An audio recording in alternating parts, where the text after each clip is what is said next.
This video is brought to you by Bharati Cement. Hi, నిన్న బలగం cinema చూశాను. శంకరపల్లిలో థియేటర్లో చూశాను, శ్రీ సాయిబాబా. అది మాస్ థియేటరు, విలేజ్, శంకరపల్లి విలేజే కదా, అక్కడ చూశాను. ఫస్ట్గా మేము మాట్లాడే ముందు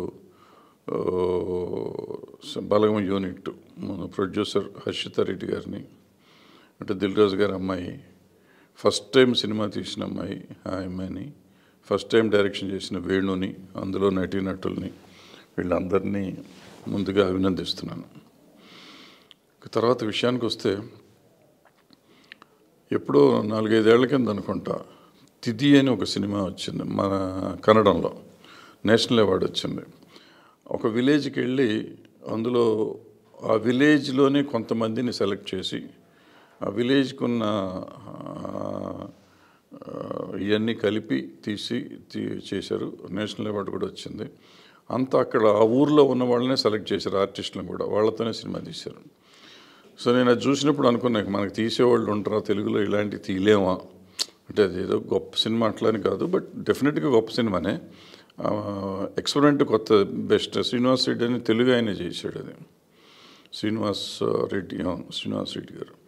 సో అంత గొప్పగా మళ్ళీ తెలుగులో ఎవరో తీయరా అనుకుంటే బలగం అదే రేంజ్లో తీశారు. ఒక ప్రియదర్శిను, ఒక 2-3 ఆర్టిస్టులు తెప్పిస్తే మిగిలిన వాళ్ళంతా లోకల్ ఊరు నుంచి వచ్చిన వాళ్ళే.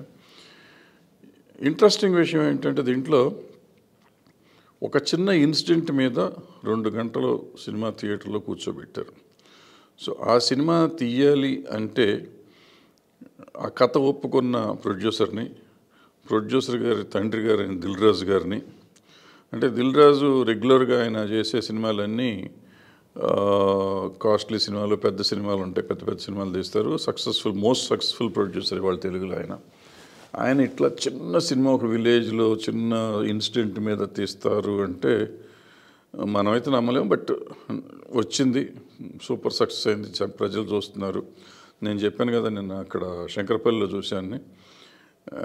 విచిత్రమైన విషయం ఏంటంటే, అక్కడ కింద 2 క్లాసుల్లో ఒక టికెట్ కూడా దిగల, సింగిల్ టికెట్ దిగల. 100 రూపీస్ టికెట్ మాత్రం మోర్ దెన్ 50% ఉన్నారు జనం థియేటర్లో.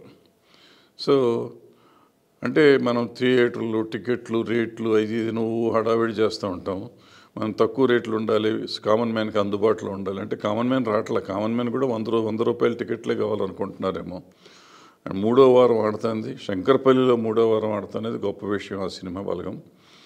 సో ఇంత గొప్పగా తీసినందుకు ఫస్ట్ సినిమా ఒప్పుకొని ఎంకరేజ్ చేసిన దిల్ రాజుని, సినిమా ధైర్యంగా తీసిన హర్షితారెడ్డి గారిని, అండ్ ఆ వేణు కథ ఒప్పించి తీసిన వేణుని, డైరెక్టర్గా ఆయన అతన్ని, వీళ్ళందరూ ఈ సినిమాలకి హీరోలు.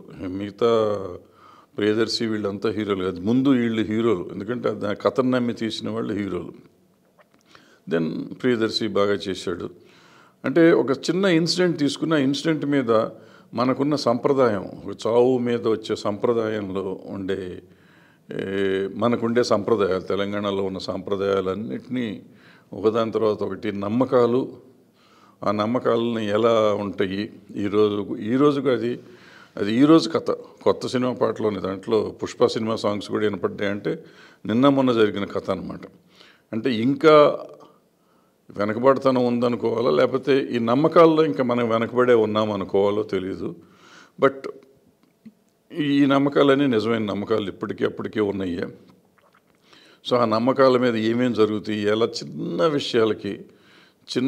విషయాల కోసం ఎలా ఫ్యామిలీలో పోట్లాడుకుంటారు, ఎలా విడిపోతారు, పంతాలు పట్టింపులు ఎలా ఉంటాయి, చిన్నవి, అల్లుళ్ళు మామల మీద, బావల బామ్మర్దుల మీద, బామ్మర్దుల బావల మీద, ఇటువంటివన్నీ చాలా బ్రహ్మాండంగా చిత్రీకరించారు. హ్యూమన్ రిలేషన్షిప్ని గురించి చెప్పారు. ఫైనల్గా కాకి పెండం తినటం మీద పెట్టి మనం కలిసి ఉండాలి, అందరూ కలిసి ఉండాలి, సంతోషంగా ఉంటేనే. నా ఉద్దేశంలో కాకి అంటే ప్రకృతో దేవుడు, మనం ఏది నమ్మితే దాన్ని. వాళ్ళు మనని ఆనందంగా ఉంచాలి అంటే మనం అందరం ఆనందంగా ఉండాలి, కలిసి ఉండాలి అనేది ఉద్దేశం అనుకుంటాం. బట్ ఫైనల్గా ఫ్యామిలీ అంతా కలిసి ఉంటేనే వచ్చా కాకి తినటం మొదలెడుతున్నాం. అంటే అందరూ కలిసి ఉండాలి అనేది చెప్పకనే చెప్పారు. అందరూ కలిసి ఉండాలి, ఒకళ్ళ మంచి ఒకళ్ళు కోరుకోవాలి, ఒకళ్ళ కోసం ఒకళ్ళు ఉండాలి అనేది బలగం సినిమా. బలగం అంటే మొత్తం మన బలగం, అందరం కలిసి ఉంటేనే మన బలం, అదే బలగం అని నేను అనుకున్నాను. నాకు అర్థమైంది అది.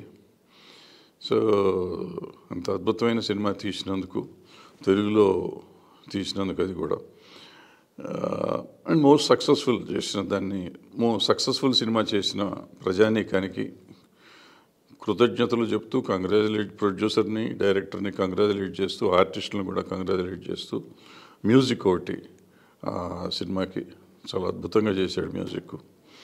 సో క్యారీ చేసింది సినిమా మొత్తాన్ని, మోసుకెళ్ళాడు రీ రికార్డింగ్ కానీ పాటలు కానీ అన్నిట్లో. సో వీళ్ళందరినీ అభినందిస్తూ, ఇంత గొప్ప సినిమా తీసినందుకు ఆ ప్రొడ్యూసర్ని మళ్ళీ అభినందిస్తూ, thank you very much. Bye.